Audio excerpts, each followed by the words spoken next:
Injil Kudus daripada Tuhan kita Yesus Kristus menurut Injil Matius pasal 22 ayat 34 hingga 40. Kemuliaan kepadamu Tuhan Yesus. Ketika orang-orang Farisi mendengar bahwa Yesus telah membuat orang-orang Saduki itu bungkam, berkumpullah mereka, dan seorang dari mereka, seorang ahli Taurat, bertanya untuk mencobai dia, "Guru, hukum manakah yang terutama dalam hukum Taurat?" Jawab Yesus kepadanya, "Kasihilah Tuhan Allahmu dengan segenap hatimu dan dengan segenap jiwamu dan dengan segenap akal budimu. Itulah hukum yang terutama dan yang pertama. Dan hukum yang kedua yang sama dengan itu ialah kasihilah sesamamu manusia seperti dirimu sendiri. Pada kedua hukum inilah tergantung seluruh hukum Taurat dan kitab para nabi." Demikianlah Injil Kristus. Terpujilah Tuhan Yesus. Kalau kami ingin pelajari bagaimana kita dapat mendekati hati Tuhan, ya, inilah caranya. Inilah khotbahnya. Inilah firman-Nya. Ada amin?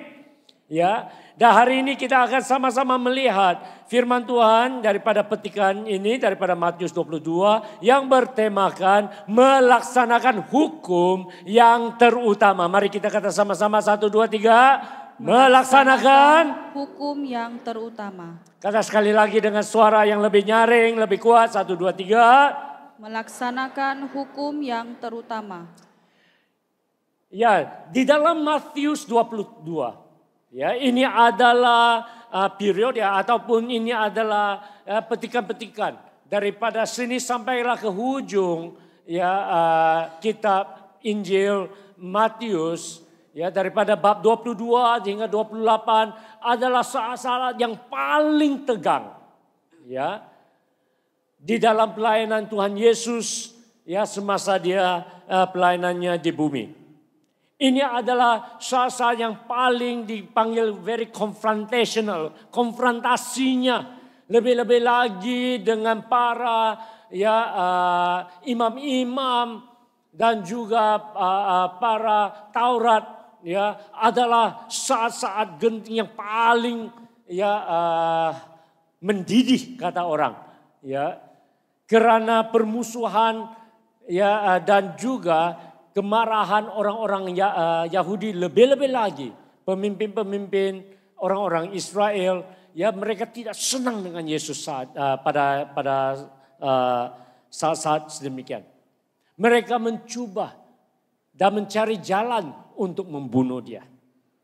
Orang-orang Farisi dan orang-orang Saduki telah pun berkomplot. Ya bersubahat. Untuk bekerja sama untuk membunuh Yesus. Ini adalah yang mengherankan. Ya, karena orang-orang Farisi dan orang-orang Saduki, mereka adalah dua kumpulan ya para religious leader. Ini adalah para pemimpin keagamaan orang-orang Israel. Ya. Dua kumpulan yang berbeda yang selalu bertengkar sebenarnya. Ya, orang Farisi dan orang Saduki kata orang tidak ngam. Ya, mereka saling bertengkar, saling kerap berdebat, ya dan sebagainya. Tetapi apa yang mengherankan adalah dua kumpulan ini sanggup bersubahat, bekerja sama. Ya, untuk membunuh Yesus. Jadi mereka mencari jalan ya untuk memerangkap Yesus. Mereka tanya soalan dengan harapan Yesus menjawab salah dan mereka dapat menuduh Yesus kepada pihak atasan ataupun kepada pemerintah supaya Yesus dihukum bunuh. Mereka mencari jalan. Mereka bersubahat. Mereka berkomplot.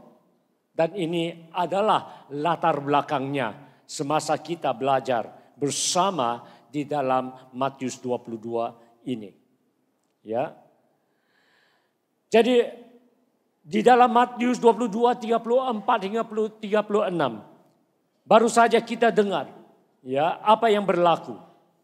Ayat 34 mari kita baca sama-sama dengan suara yang kuat. 1, 2, 3. Ketika orang-orang Farisi mendengar bahwa Yesus telah membuat orang-orang Saduki itu bungkam, berkumpullah mereka dan seorang dari mereka, seorang ahli Taurat, bertanya untuk mencobai dia. Guru, hukum manakah yang terutama dalam hukum Taurat? Nah, di sini apa yang saya jelaskan tadi nyata di dalam ayat-ayat ini.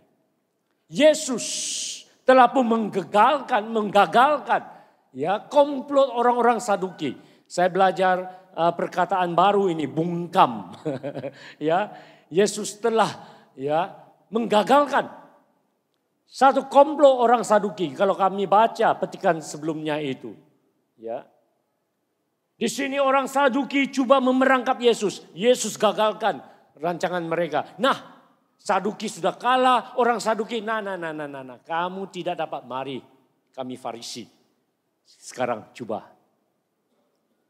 Mereka berdepan. Dan salah satu orang daripadanya tanya Yesus untuk mencobai, semua kata mencobai. Kata sekali lagi untuk mencobai. Pokoknya adalah soalan ini ditanya kepada Yesus bukan dengan niat mau belajar. Ianya berunsur niat jahat untuk memerangkap Yesus, mencobai Yesus. Harap-harap Yesus beri jawaban yang salah. Itu adalah niatnya. Jadi bukan semua soalan berniat baik. Ada setengah soalan berniat buruk. Betul tidak? Ini salah satunya. Jadi mereka tanya, Guru, hukum manakah yang terutama dalam hukum Taurat? Nah, di sini Tuhan Yesus, puji Tuhan. Tuhan Yesus mengambil peluang ini bukan saja untuk menggagalkan niat jahat mereka. Bukan saja untuk menjawab, tetapi mengambil kesempatan yang sama. Walaupun orang Farisi atau Saduki berniat jahat dengan soalan-soalan yang berduri, Yesus tidak mengelak. Yesus menjawab, bahkan mengambil kesempatan untuk mengajar orang ramai akan kebenaran firman Tuhan. Ada amin? Ada amin? Ya. Tuhan Yesus bukan saja menjawab mereka, tapi mengambil kesempatan untuk mengajar kita semua. Nah, hari ini kita pelajari dua hukum yang terutama.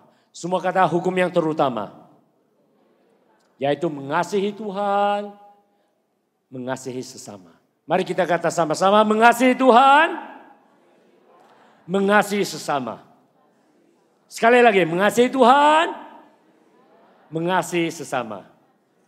Mari kita melihat, saya ingin mengajar di sini bagaimana kita dapat mengasihi Tuhan dan mengasihi sesama. Saya ingin mulai dengan melihat salib ini. Ya, salib. Apa yang kamu lihat bila kamu melihat salib ini?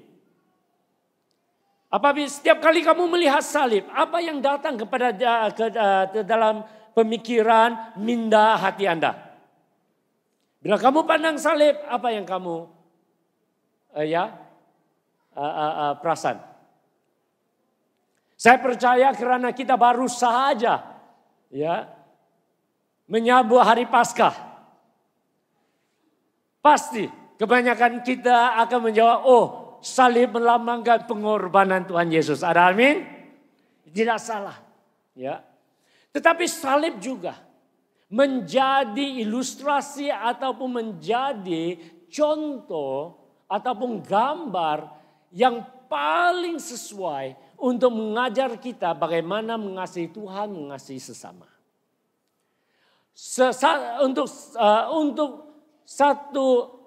Untuk membuat satu salib ada dua kayu. kayu yang menegak, yang melambangkan ya perhubungan kita dengan Tuhan. Dan satu lagi kayu yang mendatar, ya melambangkan perhubungan antara satu sama lain. Ya. Jadi setiap kali kita melihat salib, kita juga melihat ya hukum yang terutama. Hukum yang terutama adalah perhubungan kita dengan Tuhan dan perhubungan antara sesama. Salib melambangkan kepada kita, mengingatkan kita bahwa hanya ada satu sahaja, sebelah saja tidak cukup. Kita perlukan ada kedua-dua ya, yang menegak dan juga yang mendatar. Kedua-duanya saling melengkapi. Ya, mari kita kata sama, kedua-duanya saling melengkapi.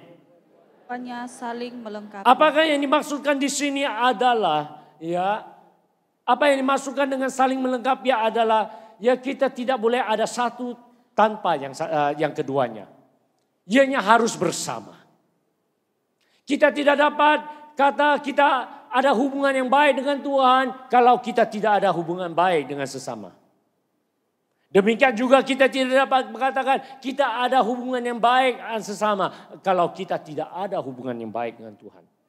Karena berdua-duanya ya saling melengkapi. Ya, firman Tuhan menyatakan di dalam 1 Yohanes pasal 4 ayat yang 20 menyatakan. Ya, mari kita baca dengan suara yang lantang dan yang kuat. 1, 2, 3. Jikalau seorang berkata, aku mengasihi Allah dan ia membenci saudaranya, maka ia adalah pendusta. Karena barang siapa tidak mengasihi saudaranya yang dilihatnya, tidak mungkin mengasihi Allah yang tidak dilihatnya. Firman Tuhan jelas, semua kata jelas. Tidak mungkin ya kita dapat mengatakan kita mengasihi Tuhan kalau kita membenci orang lain. Ya. Karena kalau kita tidak dapat mengasihi orang yang kita dapat lihat. Firman Tuhan kata bagaimana kita dapat mengasihi Tuhan yang kita tidak dapat lihat. Ini adalah dasarnya. Ini adalah pokoknya. Ya. Dan di sini ya Tuhan mengatakan bahwa kedua-dua hukum mengasihi Tuhan, mengasihi sesama adalah sama pentingnya. Semua kata sama pentingnya.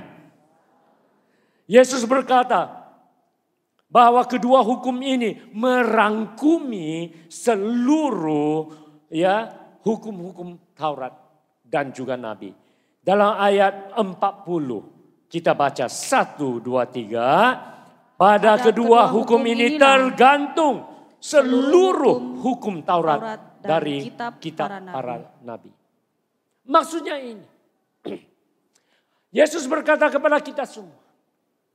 Kalau Anda dan saya hanya pusatkan ya kegigihan kita untuk mengasihi Tuhan dan mengasihi satu sama lain. Kita sudah menggenapi seluruh hukum Taurat. Ke-10 hukum Taurat dan 613 hukum yang lain. Untuk kita hari ini mungkin kita tidak begitu paham. Tetapi bila Yesus menyatakan ayat ini ya kepada orang ramai. Di mana dia kata pada kedua hukum ini tergantung seluruh hukum Taurat dan kitab para nabi. Orang-orang Israel pada masa itu, pada zaman itu mengerti. Karena kepada setiap orang Yahudi, selain daripada 10 hukum Taurat, ya, ada sebanyak 613 hukum-hukum yang lain. Di mana semua orang Yahudi yang dikatakan beriman ataupun alim. Oke, ya. Kalau kamu mau jadi seorang Yahudi yang alim. Paham istilah alim tuh? perkataan alim kan? Nah, kalau kamu mau jadi seorang yang alim, bukan saja kamu menurut 10 Taurat, hukum Taurat, tetapi 613 hukum yang lain. Lakukannya dengan baik, maka kamu menjadi seorang Yahudi yang alim dan yang benar di mata orang Yahudi. Ya. Jadi apa yang Yesus katakan di sini? Saudara, kalau kamu hanya lakukan kedua hukum ini dengan baik, maka kamu telah genapi seluruh hukum Taurat, ke-10 hukum dan 613 hukum yang lain. Karena semuanya ke-600 hukum-hukum ini tergantung, tersirat di dalam 2 hukum ini. Kalau kamu dapat mengasihi Tuhan, mengasihi sesama, kamu genapi semuanya. Amin saudara. Amin saudara. Ya. Jadi tidak perlu tanya-tanya, apa hukum yang kami perlu ikut? Apa hukum yang kita perlu ikut? Yesus kata, lakukan ini saja. 2 hukum yang terutama. 2 hukum yang terpenting. Mengasihi Allah, mengasihi sesama. Sudah mencukupi. Amin saudara. Jadi soalannya hari ini adalah untuk masa-masa yang seterusnya. Kita belajar, semua kata belajar. Bagaimana kita mengasihi Tuhan, mengasihi sesama. Bukan mudah saudara. Bukan mudah. Kalau ianya begitu mudah, dunia hari ini tidak akan berkucak-kacir. Betul tidak? Kalau ianya begitu mudah untuk mengasihi Tuhan dan mengasihi sesama, kita tidak ada pertengkaran. Sama ada di rumah, ataupun di tempat kerja, ataupun di gereja, ataupun di mana-mana pun. Mengapa dunia ini penuh dengan persengketaan? Karena hati manusia keras dan jauh daripada kedua hukum ini. Itu adalah hakikatnya. Jadi sebagai umat Allah, kita perlu belajar. Semua kata belajar. Bukan senang, tapi harus. Bukan mudah, tapi boleh. Amin. Oke, kata dengan senyuman pada kawan sebelahmu.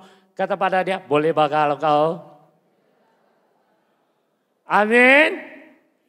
Yang pertama, bagaimana kita dapat mengasihi Tuhan adalah belajar mengasihi Tuhan tanpa syarat. Semua kata mengasihi Allah tanpa syarat. Mengasihi Allah tanpa syarat.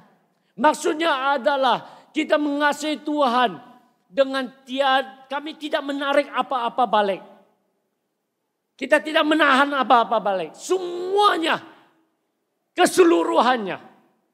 Ya, mari kita imbas kembali apa yang baru kita telah baca dalam ayat firman Tuhan.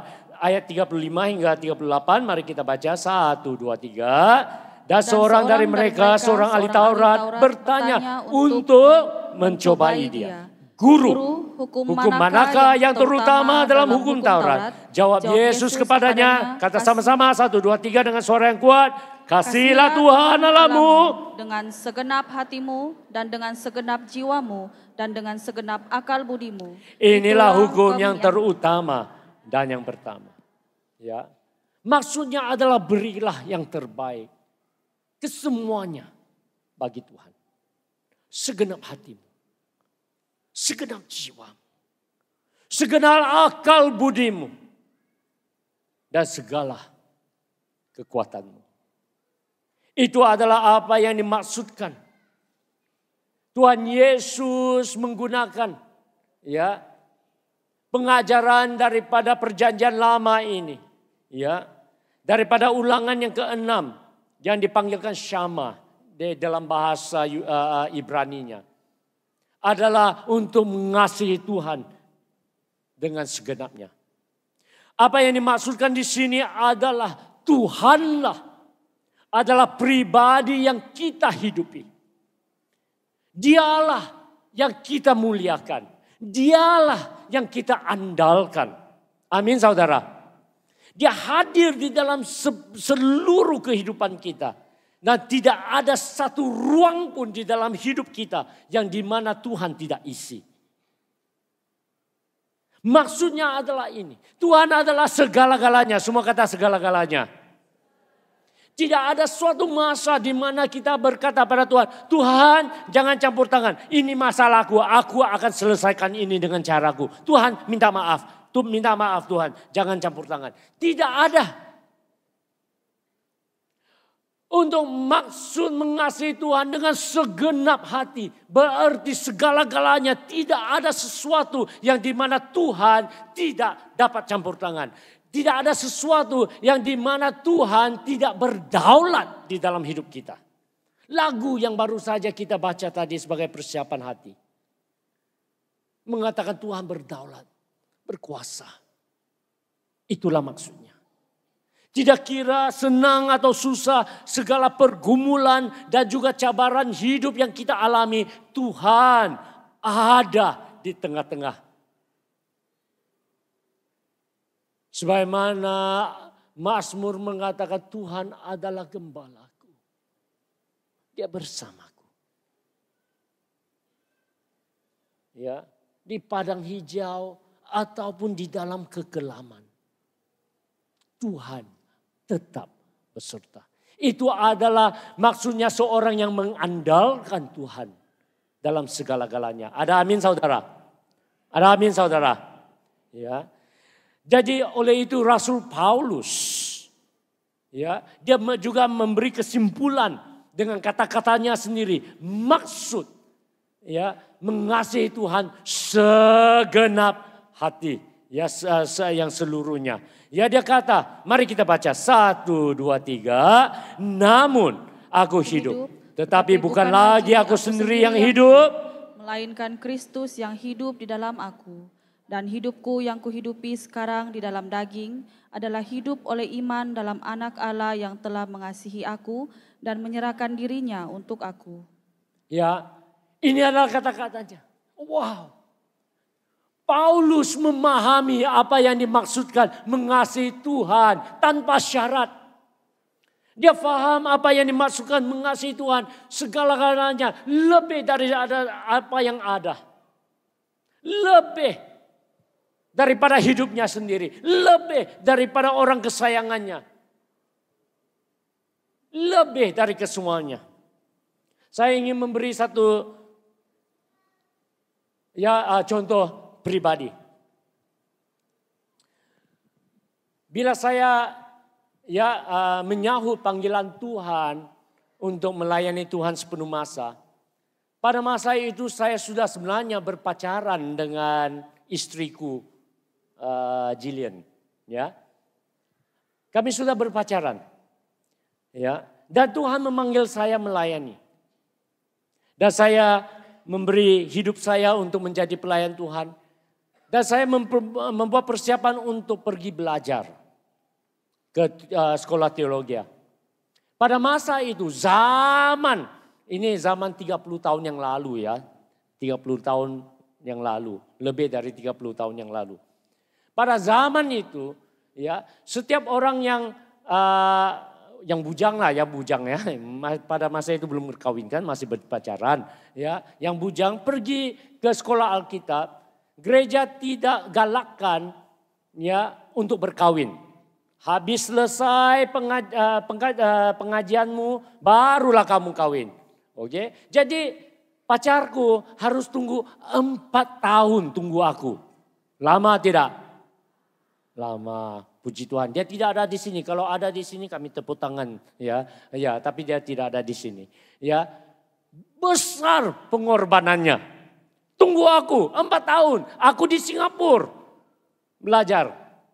Dia di kampung tunggu dengan kesabaran. Pada masa itu perhubungan adalah susah. Sebab kami tidak ada handphone macam hari ini. Tidak ada WhatsApp. Tidak ada apa yang kamu TikTok.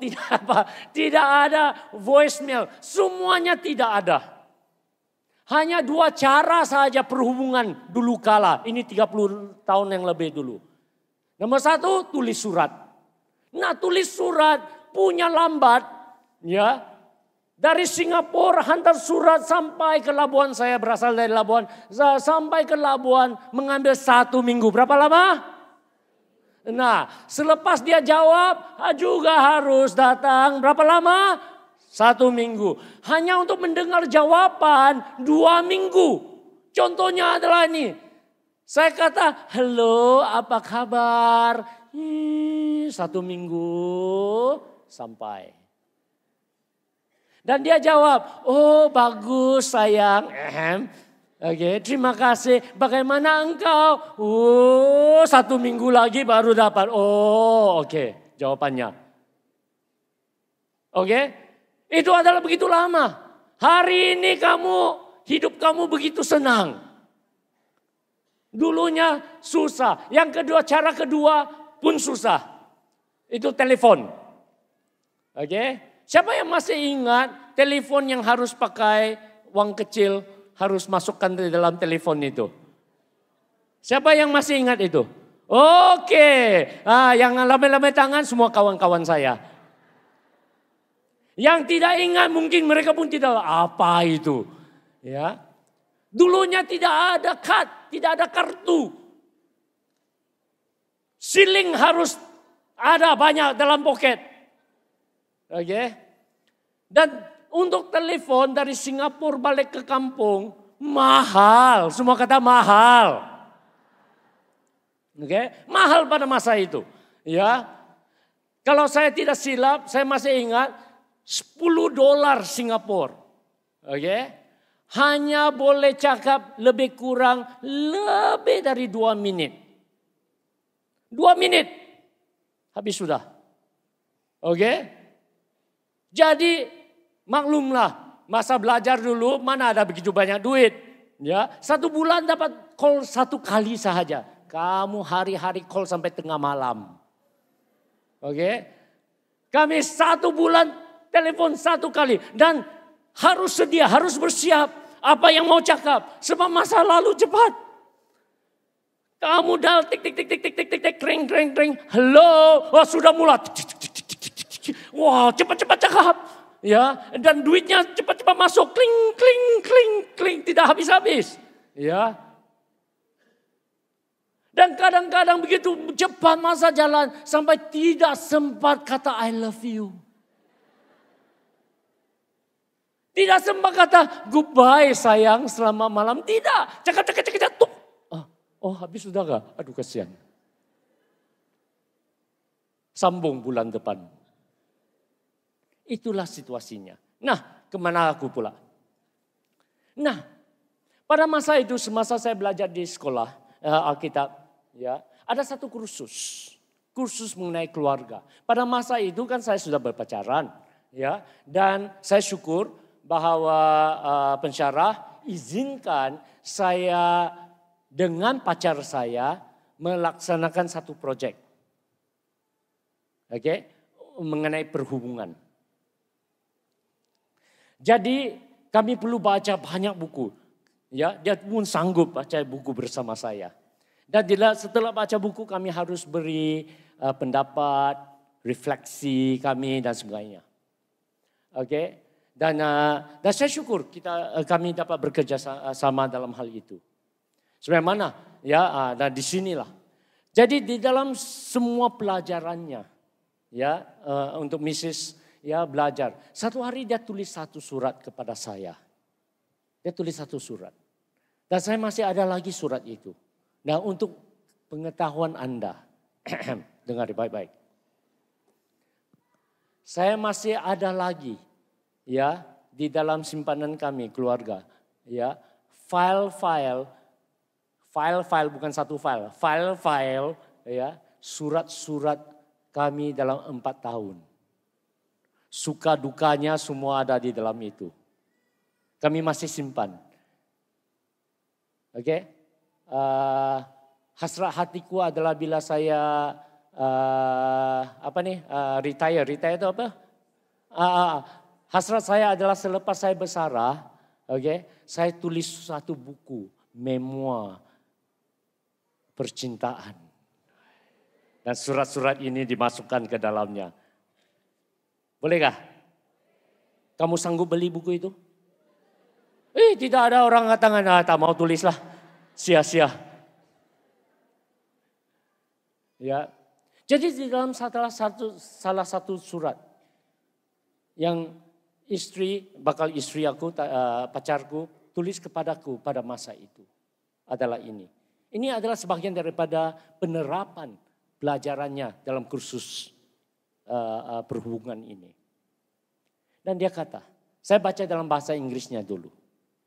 Dia kata, jika Anda, John, saya Jonah, John, jika dalam bahasa Inggris, John, if you love me more than God, you are not worthy of me. Maksudnya adalah jika Anda, John ya, jika Anda mengasihi, mencintai aku lebih daripada Tuhan, Anda tidak layak untuk aku. Saya ulangi. Kalau Anda cinta aku lebih dari Tuhan, Anda tidak layak untuk aku.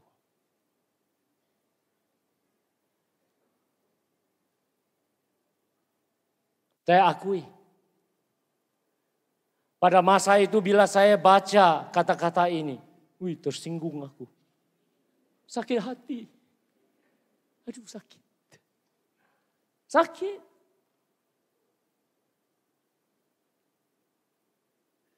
Ya. Saya juga kesal. Kesal dia ambil kursus itu. Tetapi ya, di surat-surat seterusnya. Kan ingat, bila aku terima ini, sakit 2 minggu. Sebab tiada jawaban. Aku selepas terima ini saya tanyanya, apa yang dimaksudkan kamu? Nah, 1 minggu. Tunggu, 2 minggu baru sampai jawaban. Kesian. Ya, merana aku 2 minggu hanya untuk jawaban. Setelah itu saya baru pahami maksud hatinya. Apa yang dia maksudkan bahwa jika kamu mengasihi ataupun mencintai aku lebih dari Tuhan, kamu tidak layak untuk aku. Sebab dia pelajari apa yang Tuhan kehendaki. Dia mau saya sebagai pelayan Tuhan mengasihi Tuhan lebih dari segala-galanya. Lebih daripada dia. Dia mau aku mengasihi Tuhan. Dan Tuhan adalah satu-satunya yang paling utama dalam hidup aku. Saya bersyukur. Hinggalah hari ini saya bersyukur. Punya teman sepelayanan seperti dia. Karena dia menjadi tunggak ataupun tiang kekuatan pelayanan aku. Dia memahami. Dan dia senantiasa menggalakkan aku. Untuk mengasihi Tuhan, mengasihi gerejanya. Mengasihi umatnya. Walaupun suka ataupun duka betapa susah. Dia senantiasa mendorong untuk tidak putus asa. Karena mencintai Tuhan adalah segala-galanya.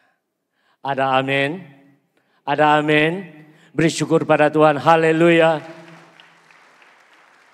Mengasihi Tuhan tanpa syarat. Itulah yang kita harus pelajari. Kadang-kadang kita melayani Tuhan dengan syarat, Tuhan kalau Tuhan berkati aku melayani Tuhan. Tuhan kalau Tuhan menyembuh aku layani Tuhan. Itu ada bahayanya. Bahayanya adalah apa? Kalau Tuhan tidak mengkabulkan doamu, adakah ianya maksud kamu akan berhenti mencintai, berhenti melayani?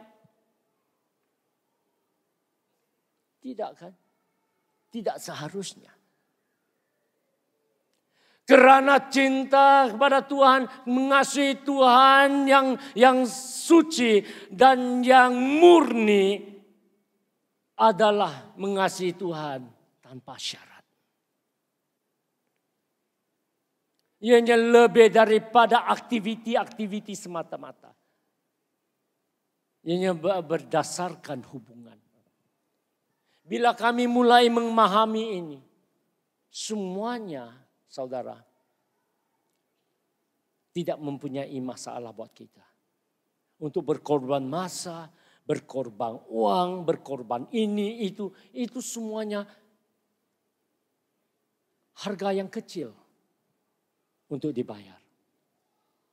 Karena hati kita terpaut kepada Tuhan pribadi yang kita kasihi. Amin saudara. Amin saudara. Bukan senang, tapi harus. Amin. Ayo kita belajar saudara. Ayo kita belajar dengan sebagaimana saya katakan bahwa mengasihi Tuhan dengan tiada syarat, memberi Tuhan segala-galanya. Bukannya senang, susah.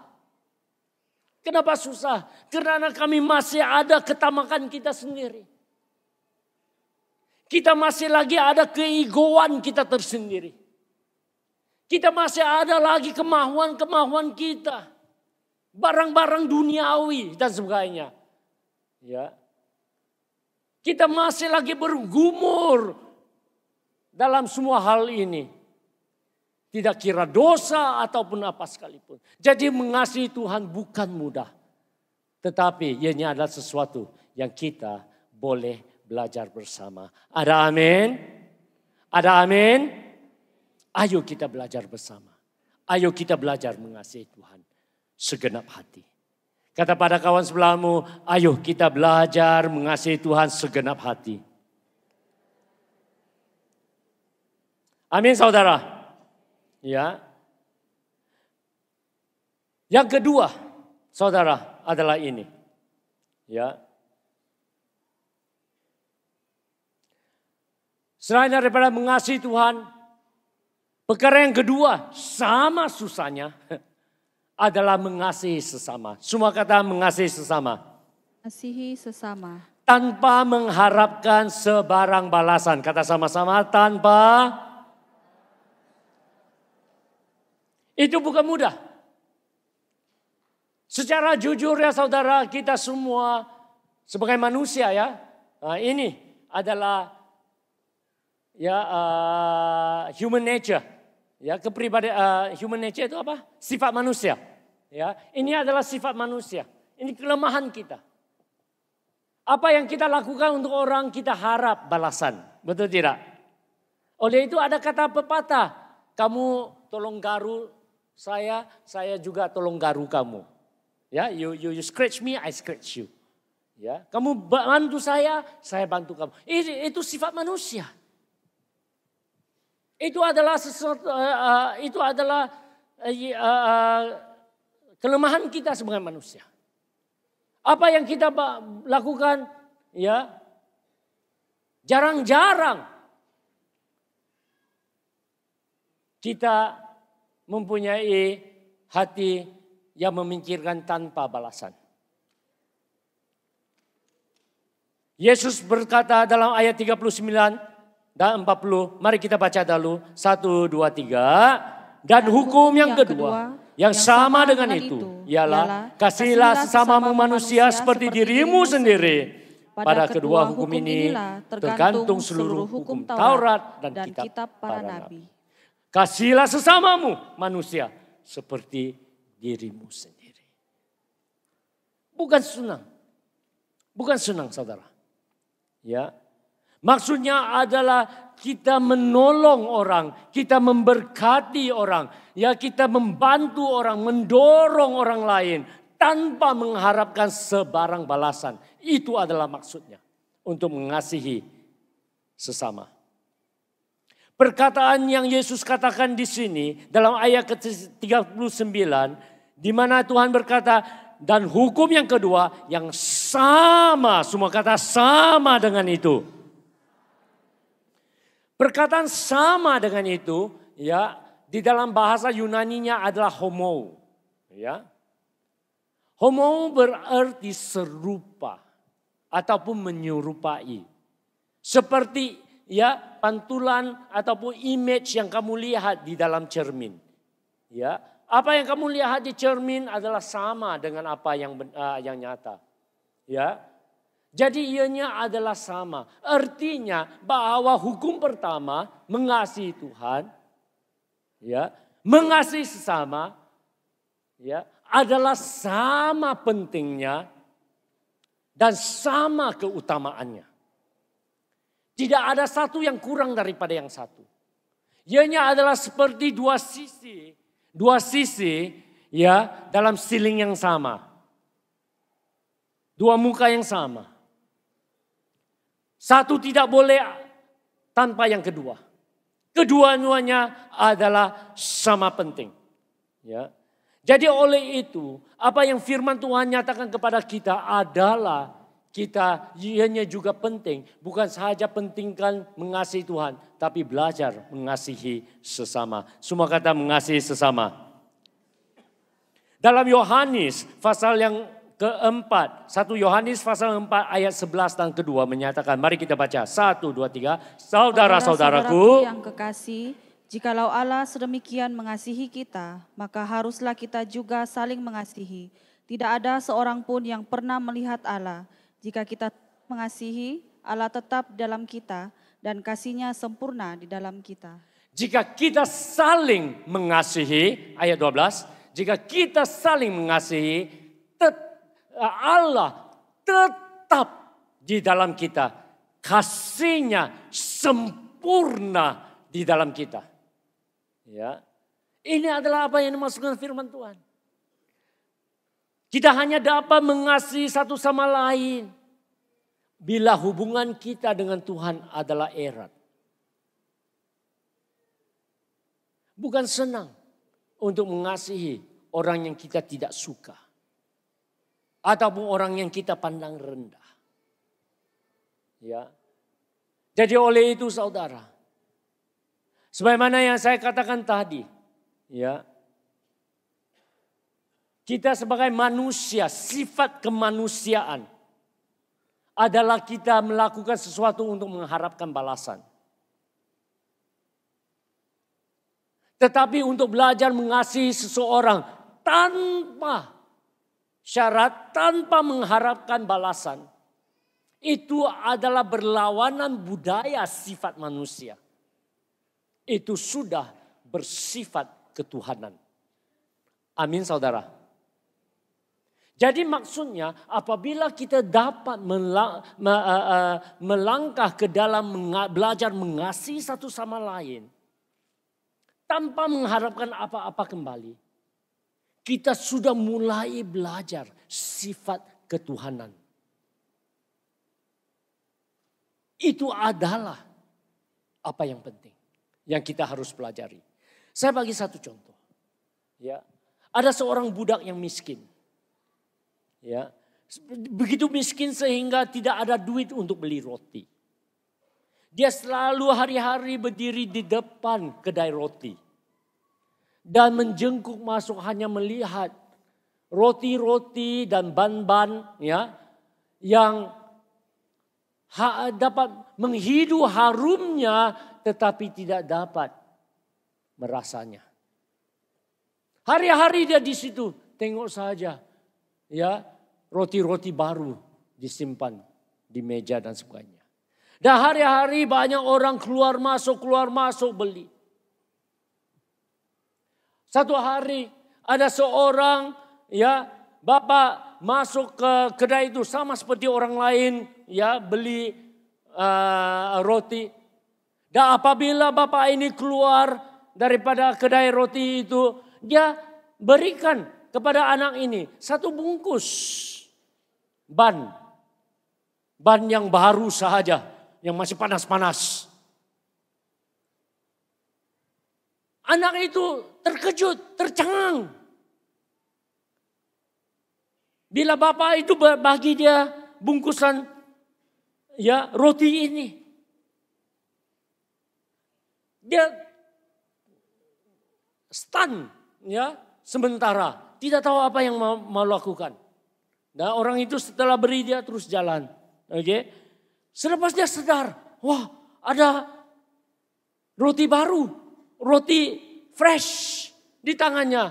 Dia menjenguk dan melihat orang itu, bapak itu sudah jalan. Dia terus mengejar bapak itu. Dan bila dia mengejar bapak itu, dia tarik-tarik bajunya. Jadi bapak itu berhenti dan menoleh dan melihat anak itu. Dan anak itu melihat kepada bapak ini. Dan dia kata, Pak, Bapak Tuhan kah?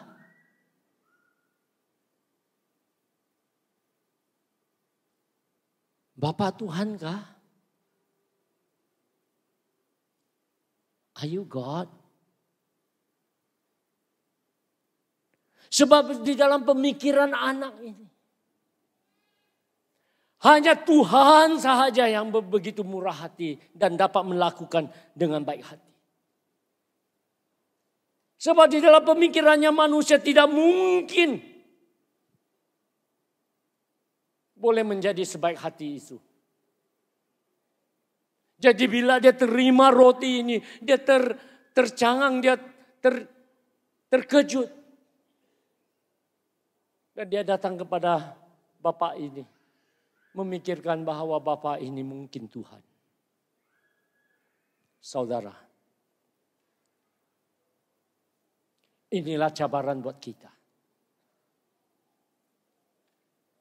Untuk belajar mengasihi, menolong, mendorong orang lain tanpa minta balasan kembali. Amin saudara. Amin saudara. Ya. Dan ini adalah sesuatu yang kita boleh pelajari. Ya. Sebagaimana 1 Yohanes tadi, daripada 1 Yohanes 4 menyatakan. Bila kita saling mengasihi dengan cara bagaimana Tuhan mengasihi. Maka Allah tetap di dalam kita. Kasihnya sempurna. Semua kata sempurna. Di dalam kita. Mari kita belajar. Menolong orang tanpa mengharapkan balasan. Mari kita belajar mengampuni orang. Belajar mengasihi satu sama lain. Karena apa yang penting di sini adalah kita belajar hukum terutama. Akhirnya adalah ini. Yang ketiga adalah ujiannya. Yang dipanggil ujian kertas litmus. Sama ada kita adalah pelaku ataupun hanya sekadar pendengar. Ya. Marilah kita kata sama-sama, jadilah pelaku dan bukan sekadar pendengar. Jadilah pelaku dan bukan sekadar pendengar. Dan saya ingin bawa kita ke dalam satu petikan yang lain yang lebih kurang sama dengan Matius 22. Di dalam Lukas 10, Yesus juga mengajar topik yang sama mengenai mengasihi Tuhan, mengasihi sesama. Dalam petikan itu sama juga orang Farisi yang juga coba memerangkap Yesus. Tetapi dia datang dengan soalan yang berlainan. Tetapi mempunyai niat yang sama. Dan dia tanya pada Yesus. Dia tanya Yesus, Tuhan, Guru, apakah yang harus kuperbuat untuk memperoleh hidup yang kekal? Nah, di sini ada berlainan dengan Matius.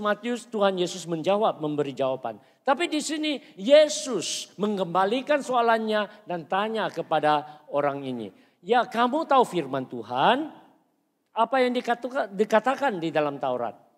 Oh, orang itu bangga. dan menjawab kepada Yesus. Jawab orang itu, kasihlah Tuhan Allahmu dengan segenap hatimu dan dengan segenap jiwamu dan dengan segenap kekuatanmu dan dengan segenap akal budimu. Dan kasihilah sesamamu manusia seperti dirimu sendiri. Hei, hebat dia dapat jawabnya. Yesus kata bagus. Pas, A+. Ya, semua guru di dalam soalan itu A+. Betul. Tidak ada yang salah. Dan Yesus berkata kepadanya, bagus, kamu tahu. Sekarang berbuatlah demikian. Lakukannya dan kamu akan hidup. Lakukan dan kamu akan hidup. Wow. Yesus kata, Yesus di sini ya membawa daripada hanya sekadar pengetahuan kepada penerapan, kepada tindakan.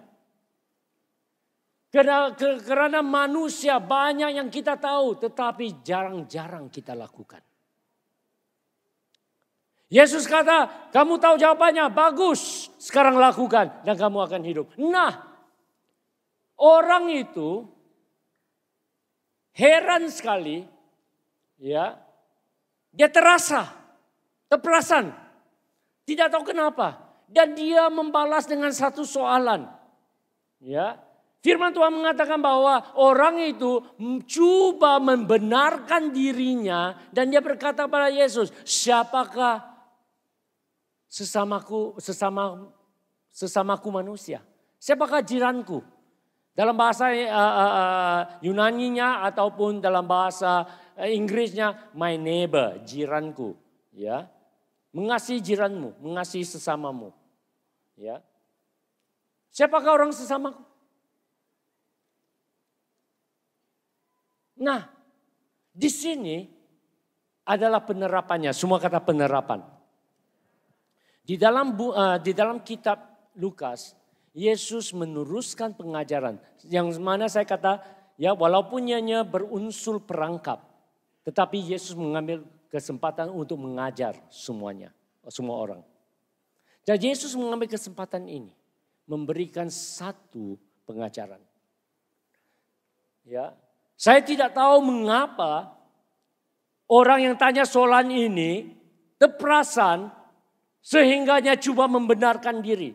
Sama ada dia pandai-pandai, ya ada banyak orang yang kita kenal tuh selalu pandai-pandai bahkan, ya ataupun ya dia sadar bahwa ini adalah satu pukulan buatnya dan dia coba membenarkan diri. Siapa sesamaku? Nah kita harus paham, karena untuk orang Yahudi pada masa itu. Untuk orang Yahudi pada masa itu, mereka pilih orang yang mereka suka ataupun mereka yang mereka benci. Mereka selalu pikir mereka adalah umat pilihan Tuhan. Jadi mereka pandang rendah orang yang lain. Mereka kuat memilih. Ini saya suka, boleh bergaul. Ini tidak boleh, ini tidak boleh. Itu kafir lagi tidak boleh. Mereka mempunyai minda seperti ini. Dan salah satu daripada orang Yahudi pandang rendah, semua kata pandang rendah, ya adalah ya orang Samaria. Semua kata orang Samaria. Kenapa orang Samaria tidak disukai orang Yahudi? Karena mereka adalah kacukan. Anak-anak kacukan. Tahu kamu anak-anak kacukan? Ya, dalam bahasa Cinanya lebih keras, capcung. Oke, capcung. Kalau kamu orang Cina mungkin kamu paham, ya, capcung. Jadi mereka pandang rendah orang Samaria ini, karena mereka orang kacukan, mereka bukan Yahudi tulin. Mereka bukan orang Toraja. Mereka Toraja M. Kamu paham? Mereka bukan Cina. Mereka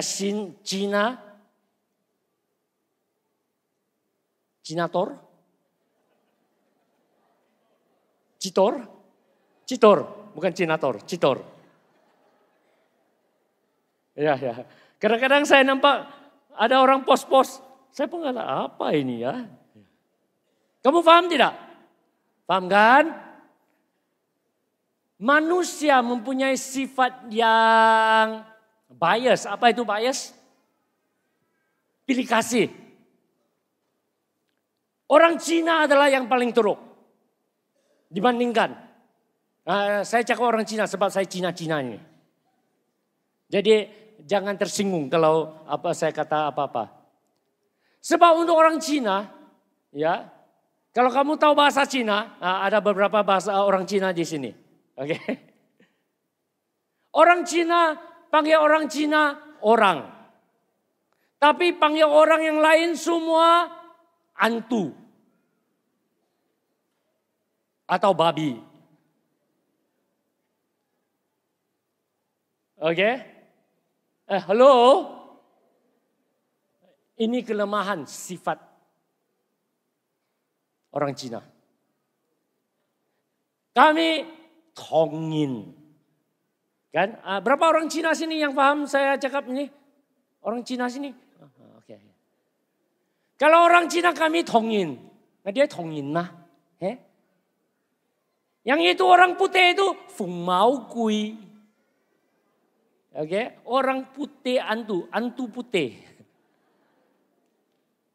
Oke, semuanya yang lain tuh kui. Kami hanya ngin. Itu bagaimana kita membedakan. Jangan cakap orang Cina. Suku-suku tertentu pun ada, betul tidak? Betul tidak? Kami orang Malaysia pandang rendah orang apa? Halo? No idea, tidak berani cakap. Tapi kita semua tahu, betul tidak? Orang Toraja tidak suka orang apa? Tahu pandai-pandailah kamu. Setiap suku, setiap bangsa ada kelemahan, pilihan, pilih kasih mereka sendiri. Betul tidak? Betul tidak? Kalau kita jujur, kita akui. Ini kelemahan manusia. Jadi Yesus mengajar ini sebagai satu pukulan bukan saja untuk ahli Taurat itu yang menanya soalan itu. Tetapi sebagai pengajaran buat kita semua.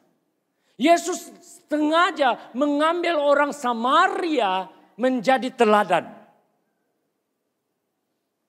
Nah, saya akhiri dengan cerita ini. Perumpamaan orang Samaria ini. Kita semua tahu cerita itu. Ya, ada satu orang kembali daripada Yerusalem ke Yeriko. Di pertengahan jalan dia dirampok. Dia dirompak oleh penjahat dan dipukul setengah mati di jalan. Yesus kata datanglah seorang imam. Bila lihat, aduh, ada orang setengah mati takut dia tidak periksa. Sebab para imam takut, orang-orang Yahudi kalau mereka imam, mereka takut kalau sentuh orang mati, mereka sudah tidak unclean. Najis, mereka artinya tidak kudus untuk seminggu. Jadi, janganlah terus jalan. Datanglah ahli Taurat yang kedua, juga ada sama, nampak jalan. Tidak peduli. Yang ketiga, datanglah orang Samaria yang dipandang rendah, yang selalu diketawakan, yang selalu dipanggil nama. Dia datang, dia nampak, dia bantu.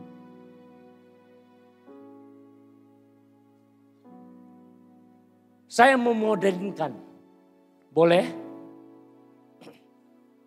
Memodelkan cerita ini, perumpamaan ini.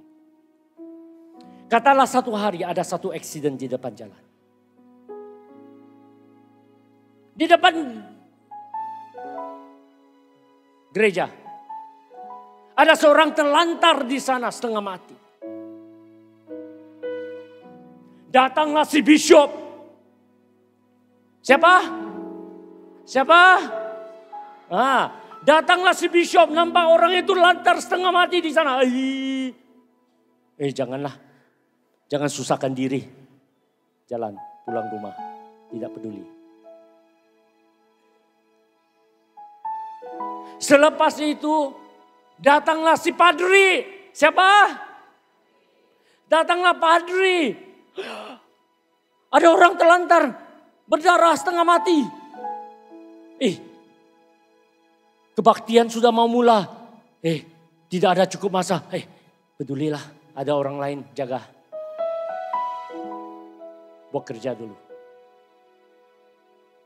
Kamu paham? Dan siapa datang yang ketiga? Minta maaf Pak Daniel. Oke, contoh saja ya Pak. Datanglah si Om. Semua kenal Om kan? Datang si Om. Si Om nampak. Aduh kesian. Dan ditolongnya. Dibalut-balutnya lukanya. Dan panggil Grab. Bayar dengan duit sendiri. Bawa dia ke hospital. Dan Om ini kata pada dokter, lakukan apa saja saya bayar. Kalau tidak cukup, nanti saya akan datang bayar lagi. Semua kata wow. Itulah apa yang Tuhan ceritakan. Itulah apa yang Tuhan ceritakan.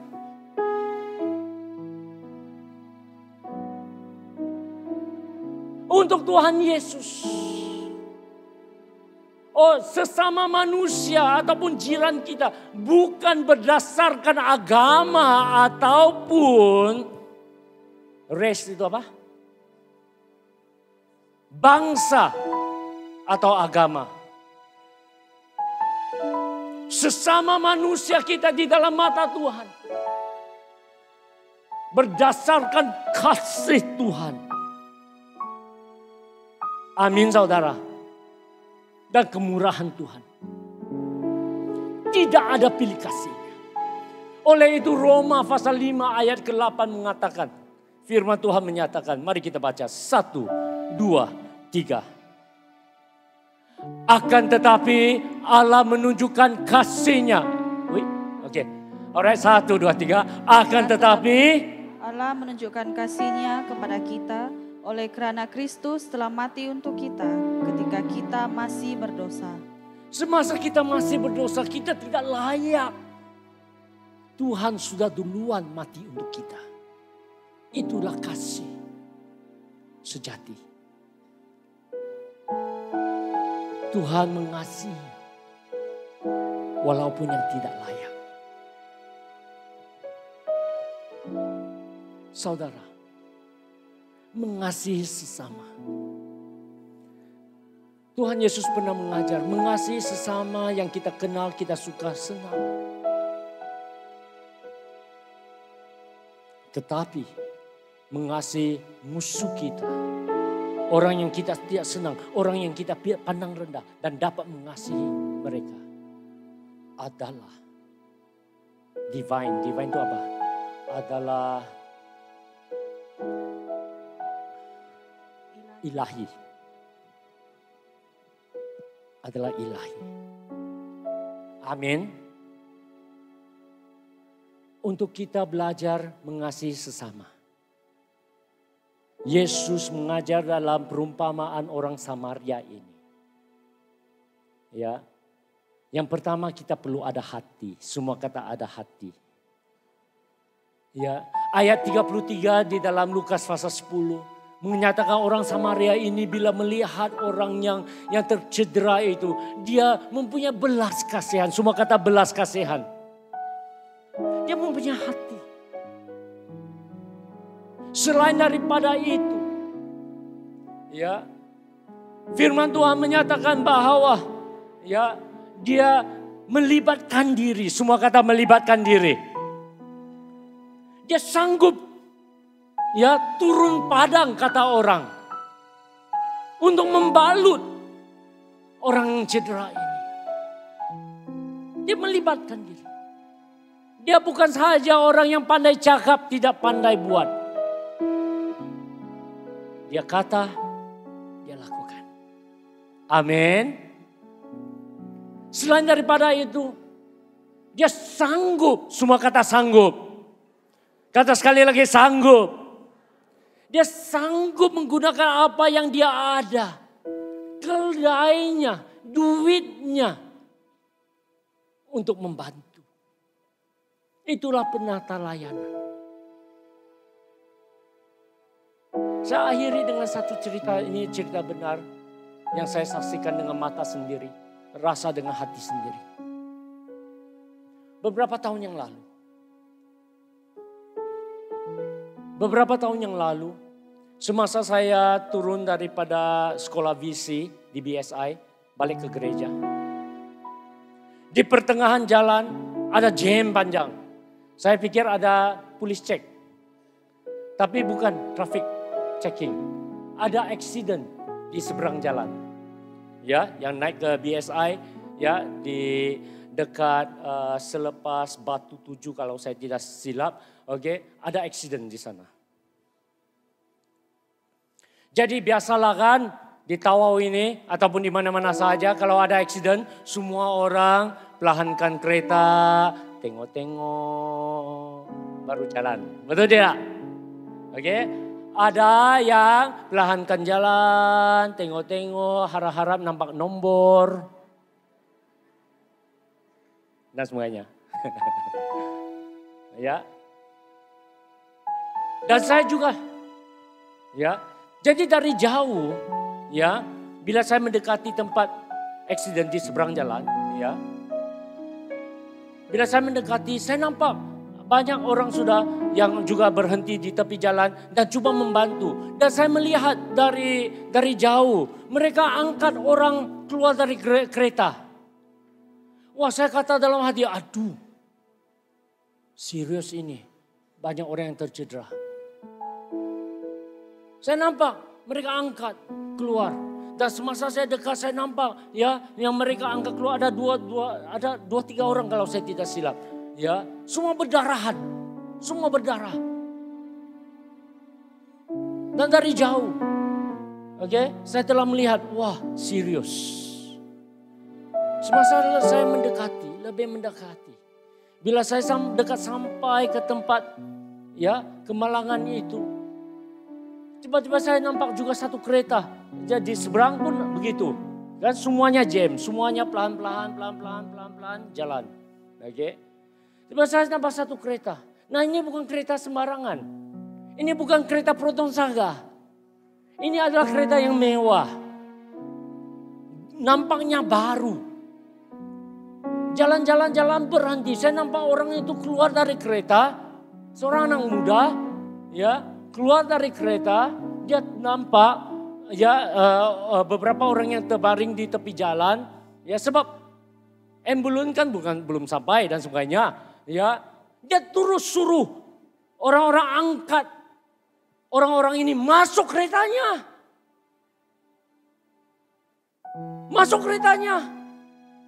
dan dia terus bawa, saya percaya terus bawa ke hospital lah. Saya terharu. Saya kata, wow. Sama nomor satu, ini kereta mewah. Nomor dua, macam baru. Bayangkan, saya boleh bayangkan. Ya, saya boleh bayangkan orang-orang yang tercedera ini kalau duduk di dalam keretanya dengan penuh darah, habislah dia punya cushion semuanya. Betul tidak? Sanggup. Saya terharu. Saya tidak kenal orang itu. Saya percaya mungkin dia pun tidak kenal orang-orang di situ. Tapi dia sanggup mereka masuk dalam keretanya terus ke hospital. Nah semasa saya terus ya seperti yang lain, pelan-pelan lihat sudah, nah terus jalan. Saya jalan. Dan di pertengahan jalan kembali ke gereja. Mungkin mau dekat gereja sudah. Saya terdengar salah satu suara bisikan di dalam hati saya. Dan bisikan hati itu adalah saya percaya Tuhan berbicara kepada saya. Dan Tuhan tanya saya satu soalan. Tuhan tanya, John, kalau kamu, sanggupkah kamu bawa orang-orang ini di dalam keretamu?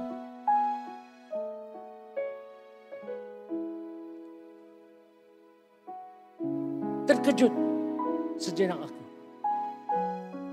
Soalan itu mendering di dalam telinga saya. John, kalau kamu, sanggupkah kamu ambil orang-orang ini di dalam keretamu?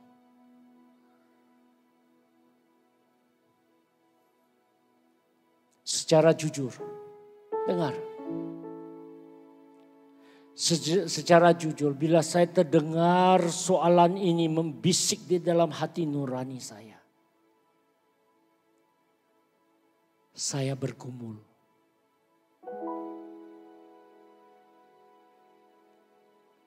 Saya bergumul. Oi, ini bishop ini. Ini padri bah, hamba Tuhan. Bergumul. Sama ada sanggup ambil orang ini atau tidak.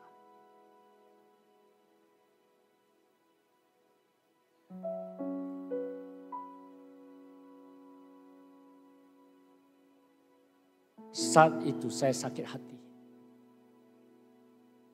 Bukan sakit hati dengan Tuhan. Tapi sakit hati dengan diriku sendiri.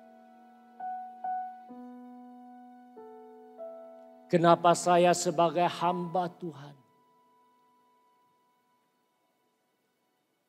masih berpikir-pikir sama ada mau bantu atau tidak.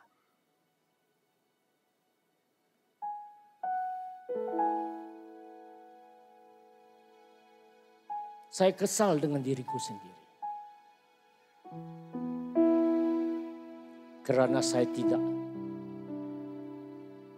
fahami apakah yang dimaksudkan mengasihi sesama manusia.